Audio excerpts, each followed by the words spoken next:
ఓం శ్రీ గురుభ్యో నమ. శ్రీచక్ర నవావరణ గుప్త గాయత్రి మహామంత్రం. ఈ మంత్రం తెలియజేయటానికి బిఫోర్గా చిన్న విషయం చెప్తాను. ఈ శ్రీ విద్య అనబడేటువంటిది కొంతమంది ఏమంటే మరి మేము ప్రాచీనమైంది అంటున్నారు, వేదాల పరంగా అంటున్నారు, వీటికి మేము చదువుకున్నాం కదా దాంట్లోనేమో ఒక రకంగా ఉందంటే, మొఘలులు మన భారతదేశాన్ని పరిపాలించిన కాలంలో వాళ్ళకి నమ్మకస్తులైన భారతీయుల్ని కీర్తి కాంత కనకములతో వాళ్ళకు అనుగుణంగా మార్చుకున్నారు. కాబట్టి వాళ్ళ సాంప్రదాయం వచ్చేసింది. తర్వాత బ్రిటిష్ వాళ్ళు పరిపాలించినప్పుడు వాళ్ళకు అనుకూలంగా పరిపాలించుకున్నారు. ఆ టైంలో వాళ్ళకి సంబంధించినవి ఉంటాయి. ఇప్పుడు ఒక ముఖ్యమంత్రిని తీసుకోండి, ప్రధానమంత్రిని తీసుకోండి, అతను ఏది అభిమానిస్తాడో ప్రజలందరూ, అతను పక్కన ఉండే వాళ్ళందరూ అది అభిమానించాలి. అది పీకలు కోసేస్తారు కదా. పూర్వం మరీ ఘోరంగా ఉండేది కదా పరిస్థితులు. అప్పుడు ఆ కాలంలో కూడా కొంతమంది సనాతన ప్రియులు వాళ్ళు దానిని కాపాడుకుంటూ వచ్చారు. ఆ వేదాల సారమంతా. దానికే శ్రీకృష్ణుడు భగవద్గీతలో వాళ్ళని సంబోధిస్తూ అర్జునుడిని ఏమంటాడు? ఆర్యపుత్ర అంటాడు. బ్రిటిష్ వాళ్ళు వచ్చేసి ఆర్యులు వేరే దేశాల నుంచి వచ్చారండి, అదండి ఇదండి అని చెప్పి వాళ్ళు ఏదో వాళ్ళ లాంగ్వేజ్ని ప్రజలను నెత్తిన రుద్ది కష్టాలు పెట్టేసి ఒక బ్రెడ్ ముక్క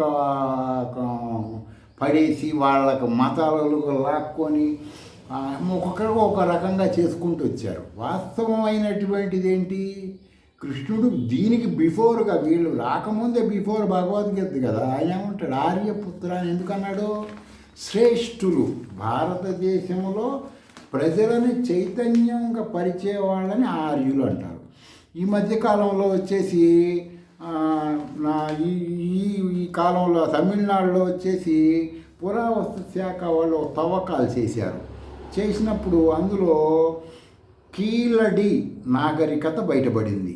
అది తమిళనాడులోని శివగంగా అనబడేటువంటి జిల్లా వైగి నది తీరాన క్రీస్తు పూర్వం 4000 సంవత్సరాల నాటిదంట. ఆ నాగరికత గురించి చూస్తే అందులో కాలువలో మంచి మంచి డ్రైనేజ్ సిస్టమ్ అద్భుతంగా 4000 సంవత్సరాలు నాటిదన్నమాట. అంటే మన దానికి మొఘలులు బ్రిటిషులు భారతదేశానికి దండెత్తక ముందు కాలం అన్నమాట. కాబట్టి ఈ వేదాలు కానీ, వేదాల ద్వారా చెప్పిన ధర్మాలు కానీ ఇవన్నీ కూడా ఏంటంటే ఇవి కల్పించినవి కాదు.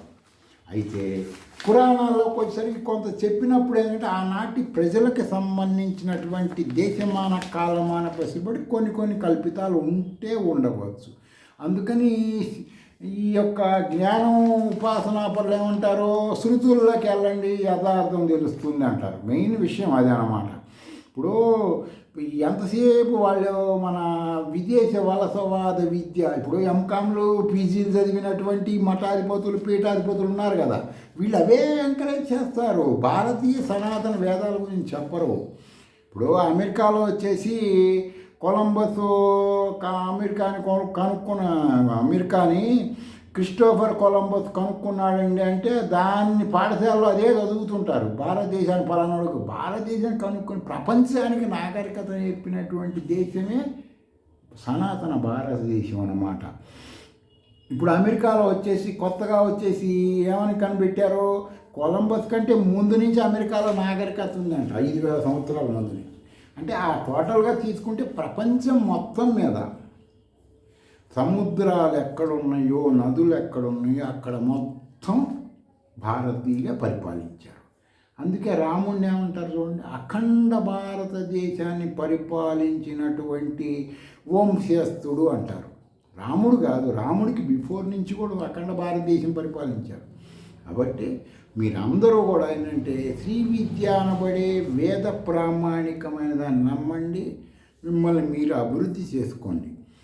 సరే, ఈరోజు శ్రీచక్ర నవావరణ గుప్త గాయత్రి మహామంత్రం ఓం హ్రీం ఓం కయ్యేయీల ఐం హ్రీం ఐం శబ్దాకర్షిణ్యై విద్మహే ఐం క్లీం సౌః అసక హల క్లీం హ్రీం క్లీం సర్వశబ్దాత్మిక ఐ ధీమహి ఐం ఈం ఔః సకల శ్రీం హ్రీం శ్రీం తన్నో కళా ప్రచోదయాత్. షోడశి కళలు 16 ఉంటాయి. షోడశి కళా ప్రపూర్ణుడు అని పరమేశ్వరుని అంటారు.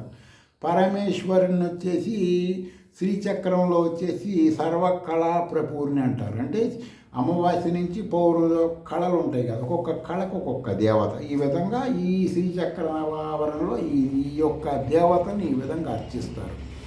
ప్రతి ఒక్కళ్ళు మీ దగ్గర ఉన్న ఫోన్ను ఉపయోగించండి, యథార్థమైన ఆధ్యాత్మికానికే వెళ్ళండి. మిమ్మల్ని మీరు మీ ఫీలింగ్స్ మొత్తం దాని ద్వారా మిమ్మల్ని మీరు ఎడ్యుకేట్ చేసుకోండి. స్వస్తి.